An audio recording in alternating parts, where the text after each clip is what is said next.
Heureux de vous revoir ce soir pour pouvoir aborder un sujet. Il est 18h40, 18h55, pouvoir terminer à temps. Avant, pour ne pas oublier, je voudrais vous rappeler que nous aurons samedi, si Dieu veut, une demi-journée de jeûne et de prière ici. Pas vrai, frère Dagobert? Nous terminons à 15 heures. Normalement, j'aurais dû être avec vous, mais on m'a demandé d'être au Risé, puisque l'église est vraiment bouleversée. Bon, ce sabbat, je suis au Risé. Vous aurez un autre prédicateur. Je voudrais demander aux anciens de s'arrêter un petit moment après le service pour que nous puissions discuter une chose ensemble. Bien, Fred Dodds, à la fin, tu feras ton annonce, d'accord? OK? N'oublie pas. Bien, je vous apporte les salutations de notre voisin qui habite tout près là. Samedi, après, immédiatement qu'on a terminé, la voisine a mis sa musique. Ah ben, j'ai apprécié ça. Je crois que vous avez bien apprécié, c'est pas vrai? Je me suis fait le plaisir d'aller, de lui dire que nous avons apprécié cela. Et lui, il a dit également, d'habitude, il a l'habitude de nous écouter, mais quelque part également, nous lui faisons du tort parce que nous fonctionnons tous les jours. Je lui dis, non, nous ne fonctionnons pas tous les jours. Il a dit, le samedi, il a besoin de se reposer, on chante, on fait du bruit. Je lui dis, on ne fait pas de bruit. Voilà. Bon, on va faire de son mieux. Je lui ai dit, on va faire de son mieux pour adoucir, mais je ne peux pas lui promettre que le sabbat, on ne peut pas adorer ici. D'accord? Il a dit, il peut venir faire du bruit également devant le temple. Je lui ai dit, fais attention, puisque ça fait près de 50 d'années nous sommes là. Et il a compris. Il a dit, ah bon, oui, moi, je suis à peine arrivé. Il a compris. Voilà. Bien. Alors, tout simplement, il nous a demandé de climatiser.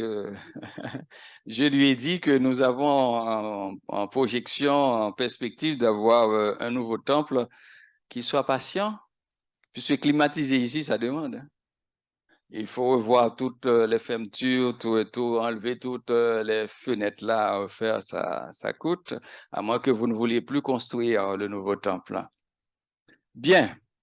Alors, ce soir, nous avons un sujet spécial. Vous savez que je suis né à l'église adventiste. C'est une question qui ne m'est jamais montée à la tête.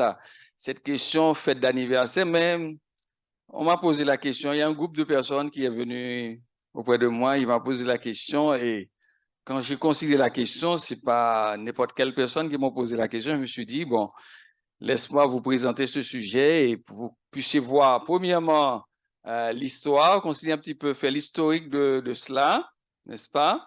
Et ensuite, considérer les textes bibliques et par la suite de voir ce que l'esprit de prophétie nous dit. C'est ce que nous allons faire ce soir. Nous allons faire trois choses.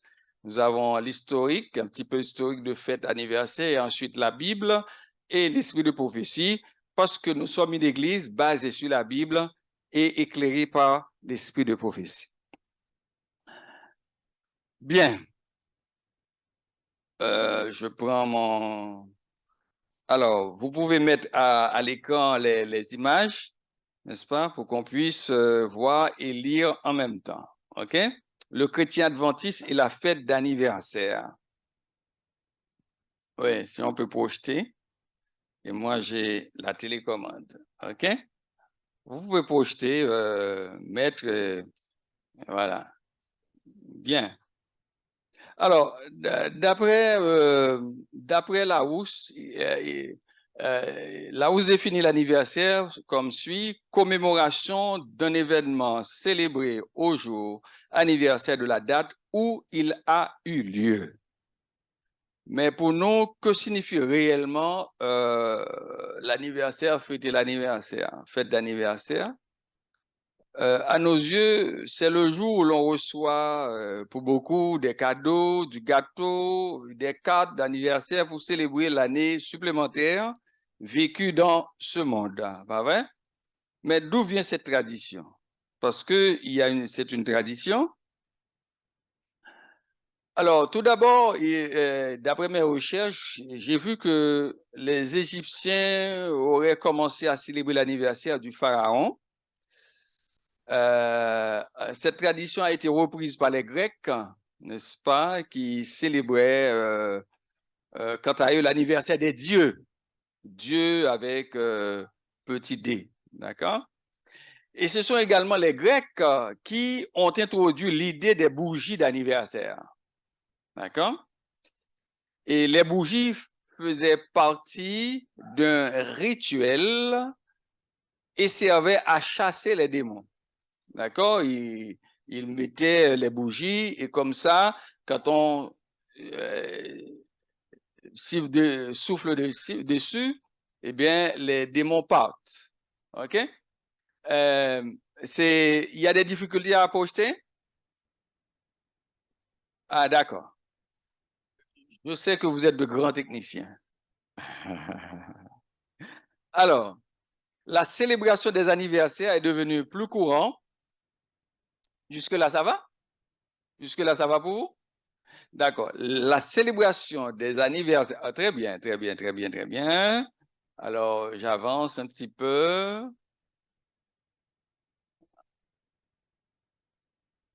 OK, c'est bon là.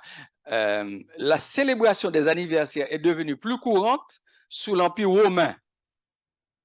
Et la chute de l'Empire romain a entraîné avec lui la tradition d'anniversaire. D'accord? D'après certains historiens, il est dit au Moyen Âge, l'Église, quand on dit l'Église catholique, l'Église considérait la fête d'anniversaire comme une tradition païenne.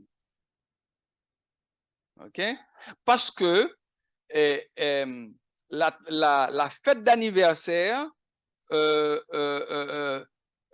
pour l'Église, pouvait faire disparaître la fête des saints. Parce que autrefois et jusqu'à présent, lorsqu'il y a une naissance, on donnait à l'enfant le nom, l'enfant naît aujourd'hui, mercredi, il y a un saint qui est dédié pour chaque jour. Regardez dans le calendrier, vous allez voir ça. Il y a un saint qui est dédié pour chaque jour.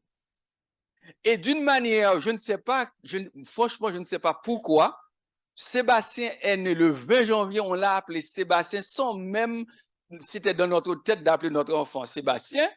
Et il est né le 20 janvier, il est appelé Sébastien, et le 20 janvier, c'est la fête de Saint-Sébastien. Et on n'a jamais pensé à ça. Chaque jour, sur le calendrier, maintenant, puisque les enfants portaient le nom d'un saint, eh bien, en fêtant l'anniversaire, normalement, d'après l'Église, il fallait fêter ce saint-là. Mais les gens fêtaient l'anniversaire et ça avait tendance à faire disparaître la fête de ce saint-là. Et c'est pourquoi l'Église avait banni ça. Alors, il aura fallu attendre le 4e siècle après Jésus-Christ pour que les fêtes d'anniversaire soient à nouveau acceptées.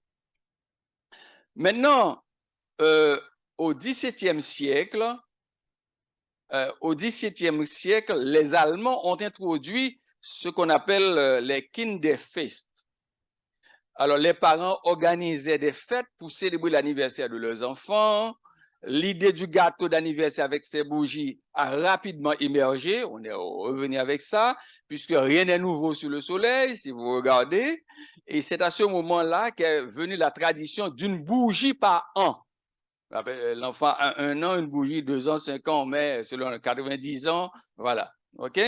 Mais les Allemands, ils rajoutaient toujours une bougie, symbolisant leur espoir de pouvoir célébrer une année de plus, l'année d'après. Alors, ça, c'est un petit peu l'historique d'anniversaire que nous trouvons qui est sorti d'ailleurs, n'est-ce pas, dans le monde païen. OK? Maintenant, le chrétien adventiste, c'est la fête d'anniversaire. La Bible mentionne 2 personnes qui ont célébré leur anniversaire et qui se sont soldées par un mort. OK? Premièrement, nous avons le chef des panetiers. Nous allons considérer ça. Panetier de Pharaon dans l'histoire de Joseph, dans Genèse 40, versets 20 à 22. Et deuxièmement, nous avons la décapitation de Jean le Baptiste avec le roi Hérode à l'époque de Jésus. Nous allons considérer ça tout de suite là, n'est-ce pas? Alors, voilà. Ensuite, voilà, Genèse 40, versets 20 à 22, et nous allons considérer ce texte. Alors, c'est affiché, hein, le texte. Attends. Ah, excusez-moi. Pour moi, chaque fois que je pensais que mon ordinateur était connecté. Bien, oui, il est dit, ici, Genèse 40, versets 20 à 22. D'accord? Il est dit, le troisième jour, jour de la naissance de Pharaon, je suis dans Genèse 40, verset 20 à 22, il fit un festin à tous ses serviteurs. Et il éleva la tête du chef des échansons et la tête du chef des panetiers. Ce sont des personnes qui étaient là pour préparer à manger pour le roi, préparer le vin pour le roi, au milieu de ses serviteurs. Il rétablit le chef des échansons dans sa charge. Si vous allez plus haut, vous allez voir que c'est un songe, n'est-ce pas, que ces hommes ont fait et Joseph l'a interprété. D'accord? Et ce que Joseph a dit va exactement se produire pour qu'il mît la coupe de la main de Pharaon. Mais il fit pendre le chef des panetiers selon l'explication que Joseph lui avait donnée. Pourquoi? Alors, ça, c'est le texte. Maintenant, il y a certaines personnes qui se basent sur ce texte-là pour dire qu'il ne faut pas fêter la fête d'anniversaire, puisque selon la Bible, la fête d'anniversaire est liée au sacrifice humain. Cependant, moi, en tant que quelqu'un qui est là pour décortiquer un texte, le texte ne me dit pas qu'il ne faut pas fêter d'anniversaire. D'ailleurs, le texte me présente deux événements. Un événement malheureux et un événement heureux. Un événement malheureux, selon le songe, l'explication du songe de Joseph, il y a un homme qui a été pendu et il y a un homme qui a été rétabli dans sa fonction. Alors, pourquoi se baser sur l'événement malheureux et ne pas considérer l'événement heureux? Est-ce que vous êtes là? Il y a deux événements. Il y a un qui est mort et un qui a été rétabli. Alors, d'après ce texte-là, je ne peux pas me baser sur ce texte pour dire que la Bible me dit qu'il ne faut pas fêter, qu'il ne faut pas considérer l'anniversaire. OK? Parce qu'il y a eu le rétablissement du chef des échansons et qui a joué un rôle important par la suite en faisant connaître Joseph à Pharaon. D'accord? Alors, le deuxième texte, c'est Matthieu 14, Matthieu chapitre 14, le deuxième texte, versets 6 à 13. Alors, je vais lire tout le texte avec vous parce qu'il y a quelque chose qui m'intéresse dans ce texte. Matthieu chapitre 14, versets 6 à 13. Matthieu 14, versets 6 à 13. Il est dit, or, lorsqu'on célébra l'anniversaire de la naissance d'Hérode, la fille d'Hérodias dansa au milieu des convives. Et plus à Hérode. N'oubliez pas que Hérode vivait avec sa mère. Et c'est pourquoi Jean-Baptiste était en prison. Et voilà que la fille vient danser et de sorte qu'il promit avec serment de lui donner ce qu'elle demanderait. Ce qui est intéressant dans ce texte, autrefois, quand on disait quelque chose, on le faisait. Oui, c'était oui.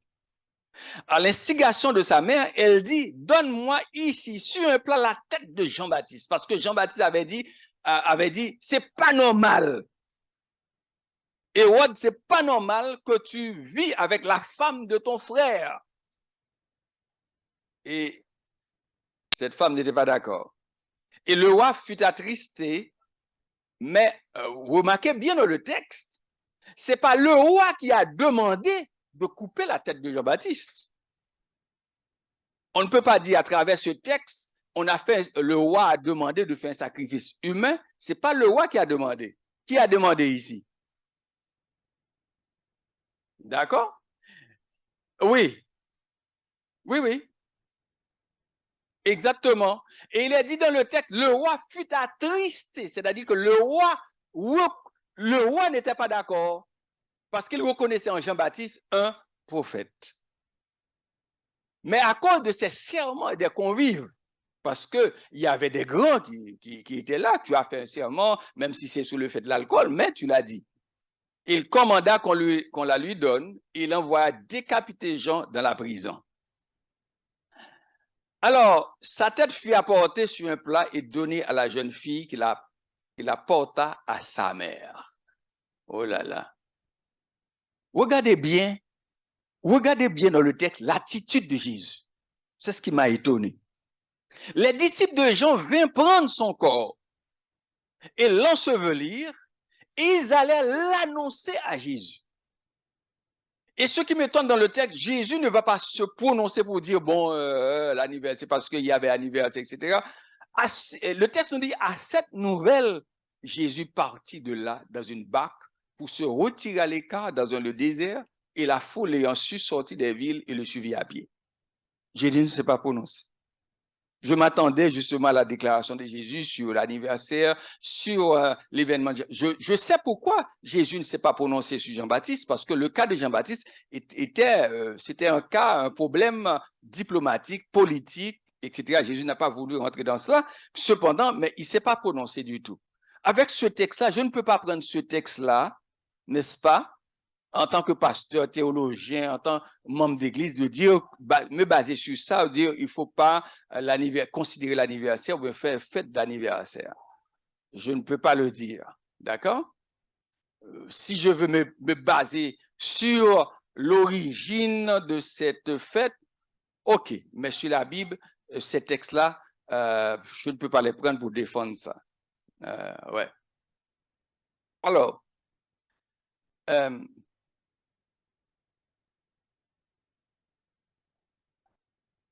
j'avance. Quelle est la position de l'Église adventiste?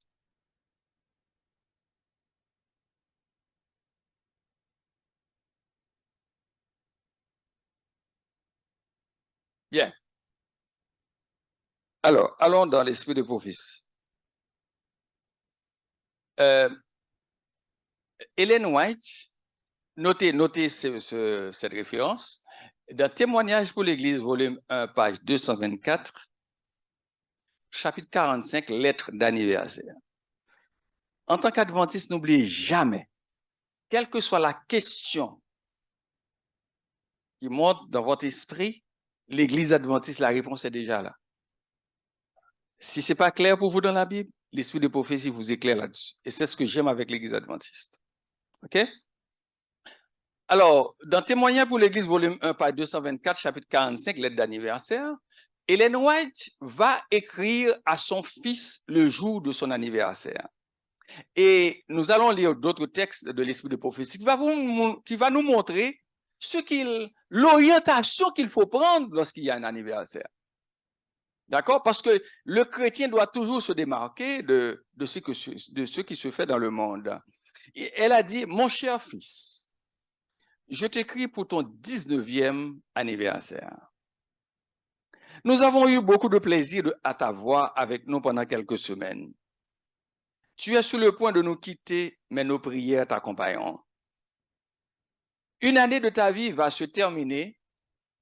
Ah, très bien.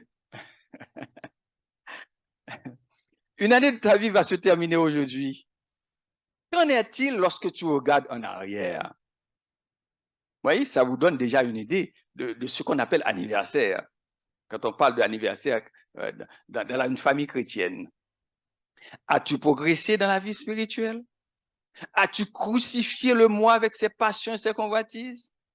Ton intérêt pour la parole de Dieu a-t-il augmenté? As-tu remporté des victoires décisives sur tes sentiments et ta nature pécheresse?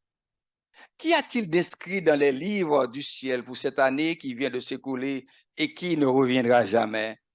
Ouais. ton âme, alors que tu commences une nouvelle année. Puisses-tu le faire en prenant résolument la décision de marcher de progrès en progrès. Accède à des sommets jamais atteints auparavant et que ton but soit non de rechercher ton propre intérêt et ton propre plaisir, mais de faire avancer la cause de ton Rédempteur. Ne te place jamais dans une situation où les autres seront obligés de venir en aide afin de te remettre sur le bon chemin. Tu peux être fort et exercer une influence sanctifiante. Diapo suivante. Ton âme peut être sans cesse. Oui. Ah, d'accord. Ton âme peut être sans cesse prête à rechercher le bien d'autrui, à réconforter ceux qui sont dans la peine, à fortifier les faibles, à rendre témoignage au Christ chaque fois que l'occasion se présente. Et pour but d'honorer Dieu en toutes choses, toujours et partout. Que ta religion se manifeste dans chacun de tes actes. Quoi que ce soit que tu entreprennes, vise à la perfection. Ça, c'est une lettre que Ellen White a écrite à son fils pour son 19e anniversaire. Et elle n'a pas dit, c'est pas bon, mais il nous a donné des grandes lignes d'un témoignage pour l'Église, volume 1, page 224. J'ai un autre, dans Conseil à l'Église, page 221. Ça me permet de voir comment l'Église adventiste considère l'anniversaire. D'accord? On va de l'avant. Oui, tu peux changer? Voilà, ok, c'est bon. Alors, regardez, nous allons regarder bien, lisez bien, il est dit, le jour de leur anniversaire. Déjà, ça dit que l'Église ne dit pas l'anniversaire, c'est satanique. D'accord? Mais l'Église donne l'orientation qu'il faut. Parce que j'ai un enfant quand même, tu vois, qui est né, et puis c'est le jour de sa naissance, et je reste indifférent. Le jour de leur anniversaire, on devrait rappeler aux enfants qu'ils ont une raison d'être reconnaissants à Dieu dont l'immense bonté les a préservés durant l'année écoulée. Vous voyez l'orientation? Ils en retireraient ainsi de précieuses leçons. Nous sommes redevables au grand dispensateur pour tous ses présents. Ensuite, il y a la vie, la santé, la nourriture, le vêtement et surtout l'espérance de la vie éternelle. Nous devons donc reconnaître ses multiples bienfaits et lui présenter nos offrandes de gratitude. Ces dons d'anniversaire sont approuvés par le ciel. Ensuite, elle a dit, apprenez aux enfants à faire le bilan de leur vie pour l'année qui vient de s'écouler. C'est important. Et à se demander s'ils aimeraient en voir le compte rendu qui a été inscrit dans les registres célestes. Ensuite, incitez-les à réfléchir sérieusement pour qu'ils sachent si leur conduite, leurs paroles, leurs actes sont de nature à plaire à Dieu. Ensuite, leur vie ressemble-t-elle davantage à celle de Jésus? Est-elle plus noble et plus belle aux yeux de Dieu? Conduisez-les dans la connaissance du Seigneur, de ses voies et de ses préceptes. Et je dis Amen. C'est ça, lorsque le jour de l'anniversaire de ton enfant ou bien de ton anniversaire arrive, c'est ça l'objectif. C'est comme la Noël. Le jour de la Noël, nous ne fêtons pas la Noël. Le 25 décembre, ce n'est pas le jour de la naissance, personne ne le sait. D'ailleurs, dans plusieurs pays, on fait ça de différentes manières, de dates différentes, n'est-ce pas? Mais Jésus, il est né.